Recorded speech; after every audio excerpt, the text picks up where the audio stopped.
Thinking that Peter Pan was dead, Hook smiled and turned to the captive children.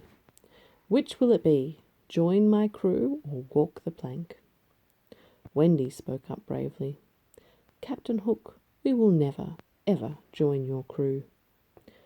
Hook gave Wendy his most gentlemanly bow. "Ladies first, my dear." With tears falling down her cheeks, Wendy walked the plank. One step, then another, closer and closer to the edge, until finally she jumped.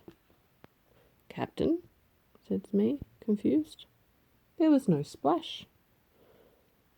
"The ship's bewitched," the men began to wail. But it wasn't a ghost who had come to haunt Hook. It was Peter Pan, along with Tinker Bell. They had come to save Wendy.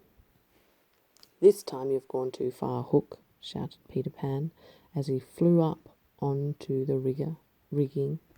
Hook scrambled after him, then drew his sword. "Take that!" cried Hook as he lunged at Peter, forcing him off balance. "You wouldn't dare fight old Hook man to man," taunted the captain. "You'd fly away like a cowardly sparrow." "I'll fight you man to man with one hand behind my back," crowed Peter. As Wendy, John, Michael, and the Lost Boys fought the pirate crew, Peter and Hook continued to battle until Hook disarmed him. Peter jumped up, grabbed a pirate flag, and wrapped it around Hook. The fight was over. Peter had won. But when Peter turned his back, Hook freed himself and lunged with his short sword. Peter jumped out of the way, causing Hook to lose his balance. Down he fell to face his worst fear. The crocodile was waiting, and his mouth was wide open.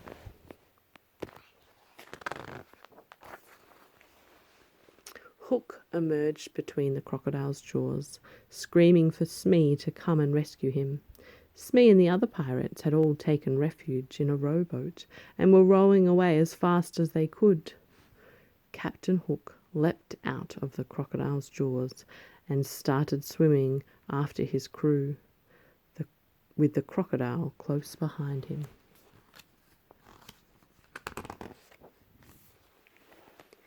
"Hooray for Captain Pan!" screamed the children.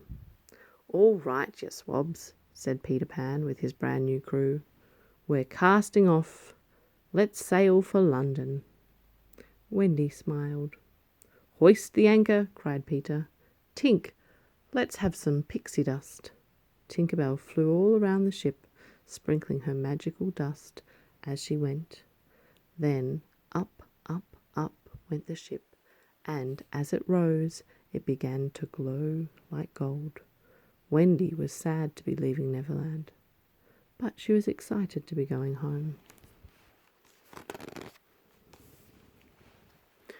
"Wendy," said Mrs. Darling, as she gently shaking her daughter, whom had found asleep by the window. "Oh, Mother, we're back," announced Wendy as she woke. "Back?" asked Mr. Darling. "All except the Lost Boys," explained Wendy. "They weren't quite ready to grow up. It was such an adventure. Tinker Bell and the mermaids and Peter Pan. We sailed away in a ship in the sky."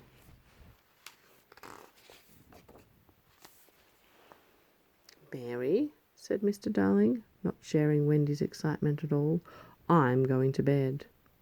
But as he turned to leave, Mr. Darling paused to look up at the night sky. There, crossing in front of the moon, was a ship made of clouds. "You know," said Mr. Darling, "I have the strangest feeling I've seen that ship before, a long time ago, when I was very young." And indeed he had. That's the end. It was Captain Hook's ship, that's right. Do you think Mr. Darling went to Neverland when he was a boy? Maybe you can go there now when you go to sleep. All right. Good night.